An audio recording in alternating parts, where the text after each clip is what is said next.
Salut les amis, j'espère que vous allez bien. Avant de commencer cette vidéo, je vais te faire voir un peu mes prouesses en nage. Je commence au fur et à mesure à devenir apte en ce qui concerne la nage. Jette un coup d'œil et puis tu vas me donner ce que tu en penses en commentaire.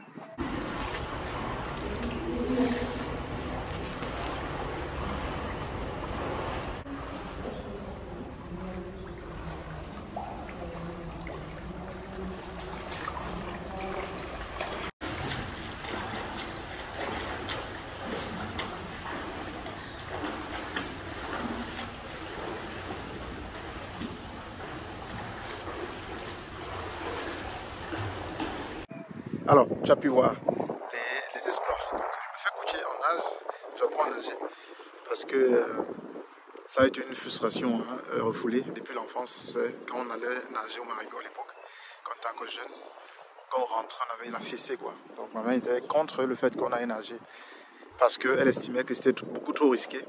Beaucoup d'enfants, à l'époque, beaucoup de jeunes à l'époque se noyaient quand ils allaient, n'est-ce pas, nager. Et du coup, c'était interdiction totale. Donc, on allait nager quand même, mais on cachait quand on rentrait, on se mettait l'huile. Parce que bon, voilà, c'était les marigots, pas assez propres.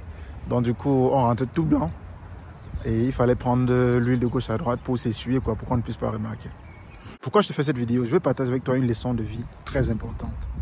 Je remarque cela en coaching aujourd'hui.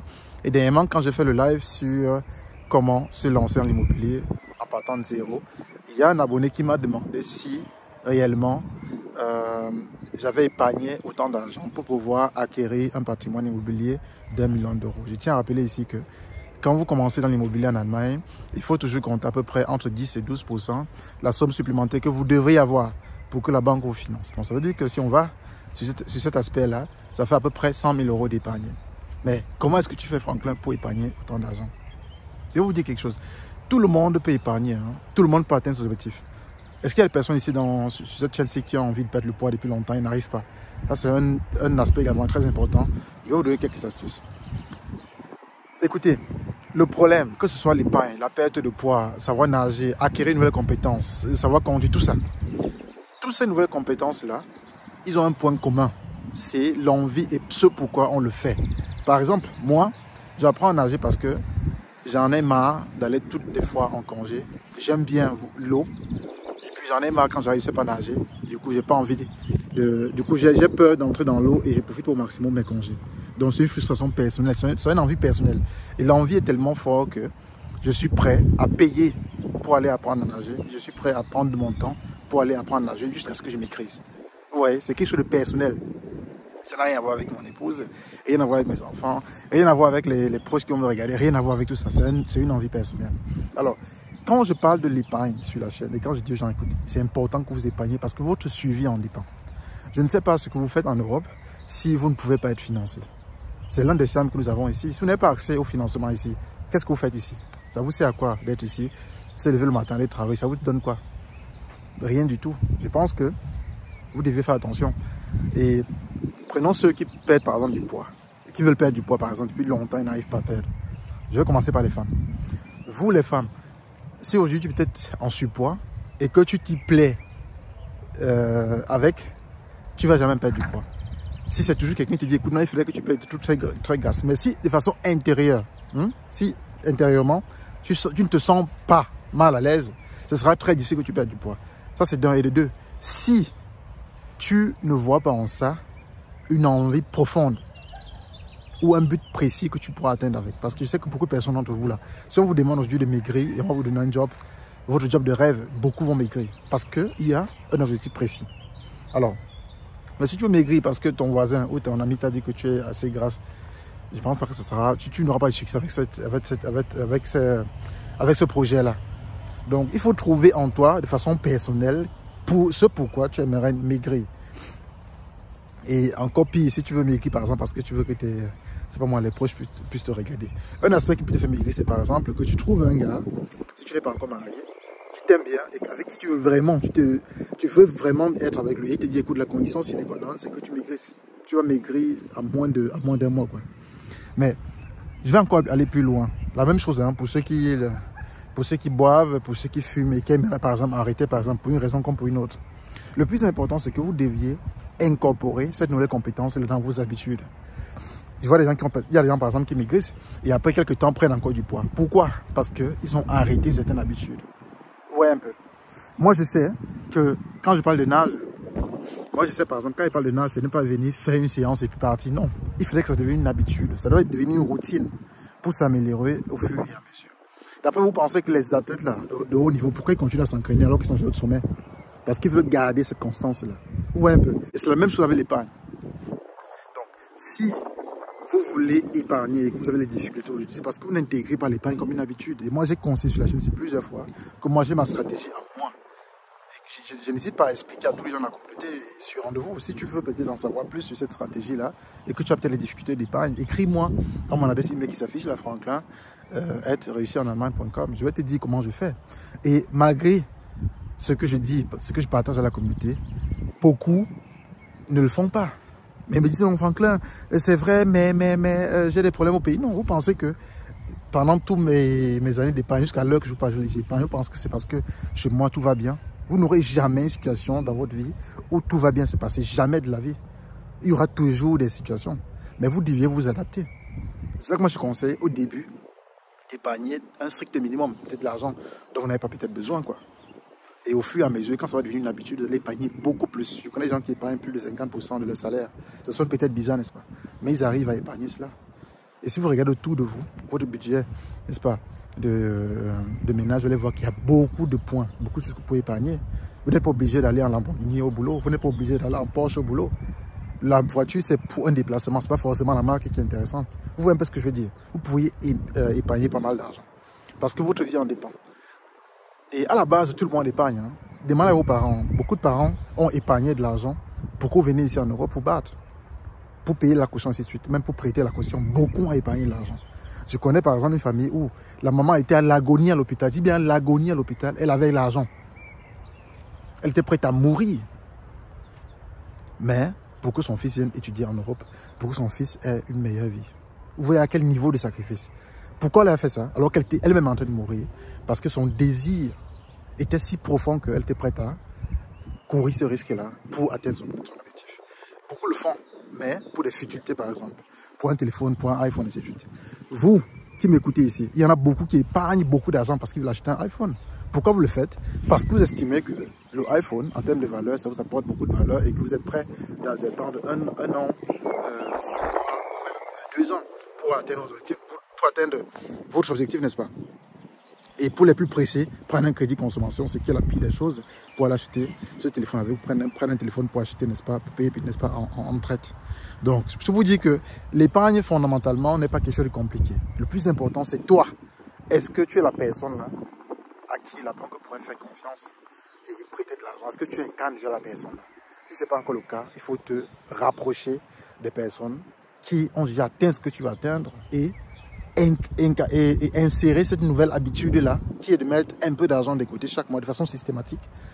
Et quand tu seras habitué à cela, ça ne sera plus pour toi comme une corvée en fait. Parce que beaucoup de personnes pensent que l'épargne c'est une corvée. Non, tu devrais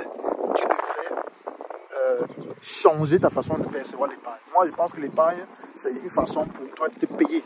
Parce que quand tu te payes à toi-même, avec ton épargne, tu peux avoir accès à beaucoup d'autres choses. Notamment, la banque te fait confiance et suite.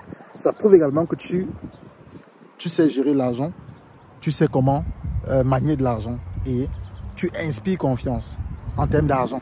Tu vois un peu. Et c'est très important que tu incarnes cela.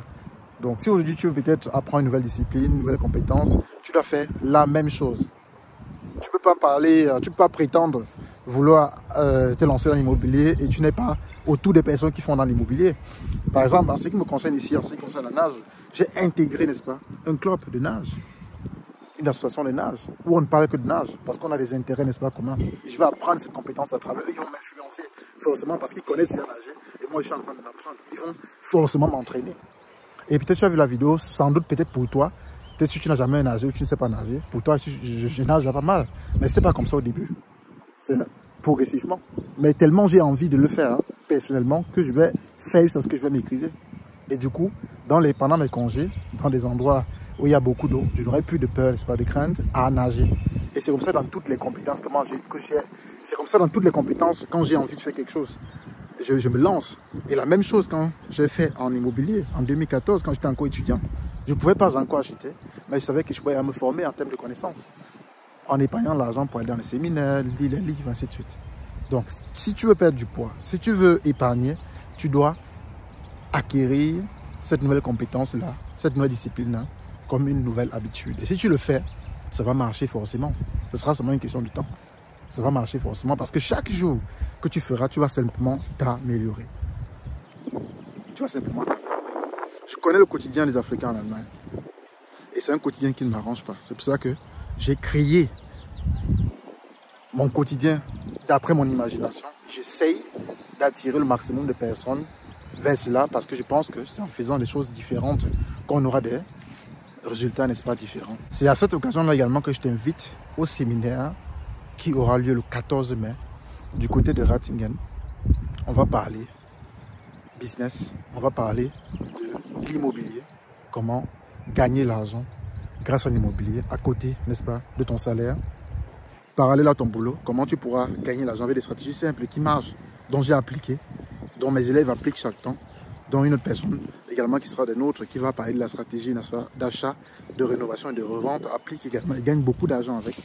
Pour que toi également, tu puisses t'en inspirer, qu'importe la ville dans laquelle tu vis en Allemagne, tu pourras appliquer ça là-bas puisque les lois sont identiques partout. Et puis tu auras des secrets comme ça qui te permettront de te lancer toi également. Donc que ce soit l'immobilier locatif, que ce soit l'immobilier achat-revente, comment ça fonctionne, viens le 14 mai à Ratingen au séminaire inédit Business à fond en Allemagne pour acquérir cette nouvelle compétence-là. Et tu pourras également intégrer la communauté réussie en Allemagne avec des personnes qui pensent comme toi, avec des personnes qui veulent bouger les choses ici, avec des personnes qui veulent également aller loin, n'est-ce pas, dans leur vie en Allemagne et s'épanouir surtout sur le plan financier. Ce ne sera pas tout, hein. Il y a également 3 autres thématiques, notamment la thématique sur le e-commerce, qui est une thématique qui te permet de générer pas mal d'argent rapidement pour pouvoir te lancer dans l'immobilier ou pour pouvoir financer un projet quelconque au pays. En outre, nous aurons également la thématique de la gestion des finances. Une fois que tu as gagné l'argent, comment tu le gères? Si tu es célibataire, si tu es étudiant, si tu es marié, comment tu le gères? On va également en parler ce jour. Je veux partager avec toi comment moi je vais gérer mes finances. Et tu pourras en bénéficier au maximum. Je tiens à rappeler que qu'importe ce que tu vas faire en Allemagne comme business, la compétence première que tu devras avoir, c'est savoir bien gérer ton argent. Très important. Je sais que c'est une thématique qui est taboue dans plusieurs couples en Allemagne, qui a séparé plusieurs couples en Allemagne. Je pense qu'on a pris même si tu vas aider à ton époux ou ton épouse, en apprenant en même temps, ça va vous apporter un plus énorme. Alors, et on va parler également des impôts. Pourquoi les impôts, c'est très important? Parce qu'on veut garder le maximum d'argent dans nos caisses. On ne veut pas tout donner à l'État. Je sais que les impôts, on coupe beaucoup en Allemagne, mais il y a beaucoup d'astuces également, beaucoup de stratégies pour payer le moins d'impôts possible. Donc, soit des nôtres, tu vas apprendre également cet aspect-là. Et on va passer un bon moment, un sacré moment. Et je pense que tu peux voir à travers le lien en bas de cette vidéo des personnes qui ont assisté au séminaire que j'avais organisé à Francfort, le tout premier séminaire. C'était magique, les amis. Donc, venez qu'on se mette ensemble, venez qu'on travaille ensemble, venez qu'on implémente quelque chose de nouveau ensemble. Et on aura des résultats nouveaux. Et par rapport à cela, on pourra ajuster et continuer comme ça à inspirer. Et je pense que c'est dans la masse qu'en tant que communauté en Allemagne, on pourra, n'est-ce pas, s'en sortir. Donc voilà, tout pour la vidéo. J'espère que ça t'a apporté un plus. Donc retiens également que si tu veux acquérir une nouvelle compétence, d'ailleurs, il ne faut pas épargner de l'argent. On ne ménage aucun effort quand il s'agit d'acquérir de nouvelles compétences. La nage est très importante, comme la perte du poids peut-être pour toi, comme arrêter de fumer pour toi, comme par exemple faire du vélo, comme conduire de la voiture. Ce sont les nouvelles compétences. Le plus important, c'est que tu dois insérer ça comme habitude. Donc, intègre aujourd'hui dans ta vie comme nouvelle habitude d'épargner. Peu importe la somme, le plus important, c'est d'intégrer cette habitude-là, de mettre quelque chose de côté chaque mois. Et au fur et à mesure, quand tu auras cette compétence-là, tu pourras, n'est-ce pas, augmenter ton épargne au fur et à mesure. Moi, j'ai commencé à épargner à 50 € seulement quand j'étais étudiant. Aujourd'hui, j'épargne beaucoup plus. C'est comme ça parce que j'ai acquis, n'est-ce pas, cette habitude-là. Et la même chose avec la voiture. Quand vous conduisez la toute première fois sur l'autoroute à 120, vous avez très peur. Mais quand vous commencez à conduire, à connaître conduire, vous allez même à 200, on n'a plus très peur. Vous voyez un peu, c'est la même chose. Donc, viens au séminaire. Entoure-toi des personnes qui vont t'inspirer. Entoure-toi des personnes qui sont déjà loin que toi. dans ce que tu veux devenir. Et puis c'est comme ça que tu pourras, n'est-ce pas, également progresser dans ton niveau. Parce que c'est justement pourquoi je fais cette chaîne, pour t'inspirer toi, pour te permettre toi également à te développer et être à l'aise avec toi-même de l'intérieur. Donc voilà tout pour la vidéo. Partage au maximum, ça peut aider un proche de la communauté. Et si tu as des questions, n'hésite pas, pose-les en commentaire. Je serai ravi de les répondre. Je serai ravi, n'est-ce pas, de t'écouter, de t'écrire, de te lire. C'était Franklin. À la prochaine.